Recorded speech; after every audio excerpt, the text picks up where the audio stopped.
Good morning student. Video बनाने की श्रृंखला में हम चर्चा कर रहे थे अवलोकन के बारे में। हमने नियंत्रित अनियंत्रित अवलोकन के बारे में चर्चा की। उसके अंतर्गत हमने चर्चा की नियंत्रित अवलोकन के अंतर्गत सहभागी, असहभागी और अर्धसहभागी। इस वीडियो में हम चर्चा करेंगे सहभागी और असहभागी अवलोकन के अंतर्गत, क्योंकि कई बार प्रश्न ये पूछा जाता है कि आप सहभागी और असहभागी जो अवलोकन है उसमें अंतर को स्पष्ट कीजिए। आमतौर पर यह क्वेश्चन 10 नंबर के प्रश्न में पूछा जाता है, और कई बार ये अगर 15 नंबर में पूछा जाता है तो ये पूछा जाता है कि अवलोकन से आप क्या समझते हैं तथा सहभागी और असहभागी अवलोकन में अंतर बताइए। तो सहभागी और असहभागी अवलोकन में जैसा हमने चर्चा की थी इससे पहले वीडियो में, जो आपने देखा है, जो मैंने आपसे साझा किया है, तो यहाँ पर और भी हम उसको स्पष्ट करने का प्रयास करेंगे। तो हम बिंदुवार इसके ऊपर चर्चा करेंगे। सबसे पहला जो बिंदु है वह है सहभागिता के आधार पर अंतर। सहभागी अवलोकन और असहभागी, जैसा कि नाम से स्पष्ट है, सहभागी अवलोकन के अंतर्गत अध्ययनकर्ता जो है समूह या समुदाय का क्या होता है, एक अस्थायी सदस्य बन जाता है, एक अभिन्न अंग बनकर उनकी समस्त गतिविधियों में क्या करता है, वो भाग लेता है और सूचनाओं को संकलित करता है। जबकि असहभागी जो अवलोकन है उसमें वह एक तटस्थ और मौन दृष्टा के रूप में अध्ययन करता है। कुल मिलाकर सहभागी अवलोकन में वह एक समूह का सदस्य बन जाता है और इसमें तटस्थ रहकर दूर बैठकर अध्ययन करता है। दूसरा है गहनता के आधार पर। अब गहनता के आधार पर जब आप कहेंगे कि दोनों में ही गहन और सूक्ष्म विश्लेषण होता है, लेकिन एक माइनर सा अंतर है। यह अंतर है कि जब कोई व्यक्ति किसी समूह का सदस्य बन जाता है और सहभागिता निभाता है तो वह ऐसी कई गुप्त सूचनाएं जो कि असंभव है सहभागी अवलोकन में पता करना, वह क्या करता है, उसको पता कर लेता है। कुल मिलाकर यहाँ पर गहनता के अंतर्गत सहभागी जो अवलोकन है उसमें गहन और सूक्ष्म अध्ययन संभव है और गुप्त सूचनाएं भी हमें प्राप्त हो जाती है। जबकि जो असहभागी अवलोकन है उसमें ऐसा संभव नहीं हो पाता है, क्योंकि वह व्यक्ति समूह के साथ घुलता मिलता नहीं है। तीसरा बिंदु है समूह के व्यवहार के आधार पर। सहभागी अवलोकन में व्यक्ति समूह का सदस्य बन जाता है और समूह के सदस्य भी उसके ऊपर क्या कर लेते हैं, विश्वास कर लेते हैं। अर्थात वह उसको क्या करते हैं, अपना ही सदस्य मानने लगते हैं और उसके सम्मुख एक स्वाभाविक व्यवहार, जो उनका जो प्राकृतिक व्यवहार है या जो नैसर्गिक व्यवहार है, वह व्यवहार करने लगते हैं। और इससे क्या होता है, वह गुप्त सूचनाओं को प्राप्त कर लेता है। जबकि जो असहभागी अवलोकन है उसमें अध्ययनकर्ता जो है वह एक अजनबी या बाहरी व्यक्ति समझा जाता है और ऐसी स्थिति में क्या होता है, वह स्वयं भी थोड़ा सा हिचकिचाता है और उस समूह के सदस्य जिसका कि वो अध्ययन कर रहा है वो उससे कृत्रिम व्यवहार करते हैं। अगला बिंदु है सत्यापन।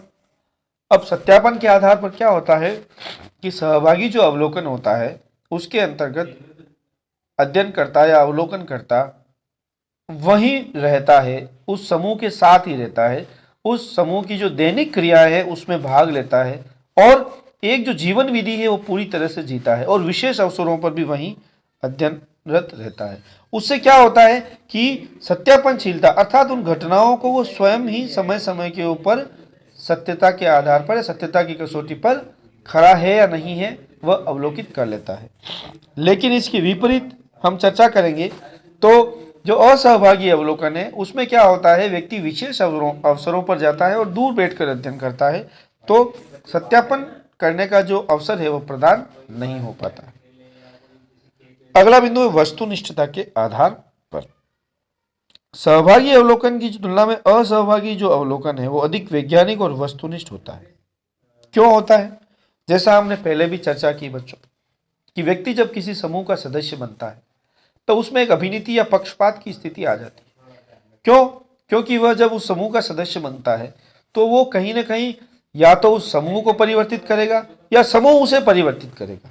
कुल मिलाकर परिवर्तन दोनों में ही होगा और उनके प्रति एक भावनाएं और एक लगाव या दोस्ताना व्यवहार उसके साथ बन जाता है, तो वो कोई भी बात जो है वो वस्तुनिष्ठ नहीं लिख पाता है और उसके ऊपर क्या होता है, व्यक्तिनिष्ठता का प्रभाव या पूर्वाग्रहों का जो प्रभाव है वह आ जाता है।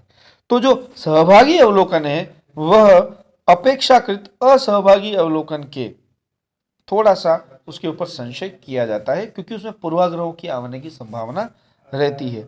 असहभागी अवलोकन विधि अधिक वैज्ञानिक है और वस्तुनिष्ठ है, उसमें व्यक्तिगत पक्षपात की संभावना कम हो जाती है। अगला बिंदु है अध्ययन यंत्रों के आधार पर। सहभागी अध्ययन में अवलोकनकर्ता सिर्फ जो है वो कार्ड कभी कभार रखता है, बाकी कार्ड रख नहीं सकता। वो क्या करता है, समूह की क्रियाओं के अंदर भाग लेता है और समूह की क्रियाएं या समूह की जो विशेष स्थिति है वो जब समाप्त हो जाती है उसके बाद घर पर आकर वो उनको कोडिंग करता है या उनको लेखबद्ध करता है।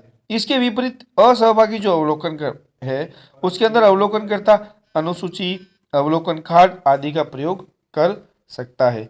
अर्थात अध्ययन यंत्रों के आधार पर यदि देखा जाए तो जो असहभागी अवलोकन है उसके अंदर कार्ड और अनुसूची का प्रयोग हो सकता है, सहभागी अवलोकन में इस तरह का प्रयोग नहीं होता है। अगला बिंदु है कुशलता के आधार पर। ये वैसे देखा जाए तो अनुसंधानकर्ता को एक कुशल अनुसंधानकर्ता होना बहुत आवश्यक है, चाहे वो किसी भी प्रविधि का प्रयोग करे, किसी भी सामाजिक समस्या का अध्ययन करे, क्योंकि कुशलता के बगैर जो है उसको सफलता मिलना थोड़ा सा मुश्किल हो जाता है या कठिनाई आती है या उसके जो परिणाम आएंगे वो त्रुटिपूर्ण आएंगे। लेकिन यह हम जब बात करते हैं कुशलता के आधार पर सहभागी अवलोकन की और असहभागी अवलोकन की, तो जब सहभागी अवलोकनकर्ता जो है उसको अधिक कुशल होना बहुत आवश्यक है, क्योंकि यदि वो अधिक कुशल और प्रशिक्षित नहीं हुआ तो समूह जिसके अंतर्गत जो क्रियाएं हो रही जिसमें वो संलिप्त रहता है या उस समूह के दैनिक जीवन में वो संलिप्त रहता है उसका प्रभाव उस पर आने की पूरी पूरी संभावना रहती है। अर्थात वह व्यक्ति तटस्थता और वैश्विकता को मेंटेन नहीं कर पाएगा, संतुलित नहीं कर पाएगा और उसके ऊपर क्या होगा, अभिनीति अर्थात बायसनेस आ जाएगी। तो कुशलता के आधार पर अगर देखा जाए तो सहभागी अवलोकन के अंतर्गत अधिक कुशल और सक्षम व्यक्ति की आवश्यकता होती है, जबकि असहभागी अवलोकन जो है उसमें सामान्य अनुभव और प्रशिक्षण के आधार पर भी अध्ययन संभव हो पाता है। अगला बिंदु है समय एवं धन के आधार पर। तो असहभागी जो अवलोकन है उसकी तुलना में सहभागी अवलोकन में समय और धन अधिक लगता है। क्यों लगता है, जैसा हमने पूर्व वीडियो में भी चर्चा की और इसमें भी चर्चा कर रहे हैं कि सहभागी अवलोकन में क्या होता है, व्यक्ति स्वयं उस समूह में रहता है, उस समूह का सदस्य बन जाता है और इस वजह से उसका क्या होता है, खर्चा ज्यादा लगता है और समय अधिक लगता है। इसके विपरीत असहभागी जो अवलोकन है उसके अंतर्गत व्यक्ति क्या है, समय समय पर उस समूह को पूर्व दूर बैठकर क्या करता है, अवलोकित करता है कि उस समूह में किस तरह की क्रियाएं हो रही है या घटनाएं किस तरह से घटित हो रही है। तो उसके आधार पर अगर देखा जाए तो सहभागी अवलोकन जो है उसमें समय और धन अधिक चाहिए और असहभागी अवलोकन में समय और धन की आवश्यकता कम होती है। तो इसमें हमने चर्चा की कि सहभागी और असहभागी अवलोकन में कुछ बिंदुओं के आधार पर कि किस तरह से इनमें अंतर पाया जाता है। परीक्षा की दृष्टि से महत्वपूर्ण है, कई बार पूछा गया है और आगे भी परीक्षाओं में पूछा जा सकता है। इस वीडियो में हम इतना ही कवर करेंगे। आगे की वीडियो में हम जो चर्चा करेंगे उसमें हम लोग कोई अन्य टॉपिक लेंगे और उसके ऊपर चर्चा करेंगे। तब तक के लिए धन्यवाद। जय हिंद, जय भारत।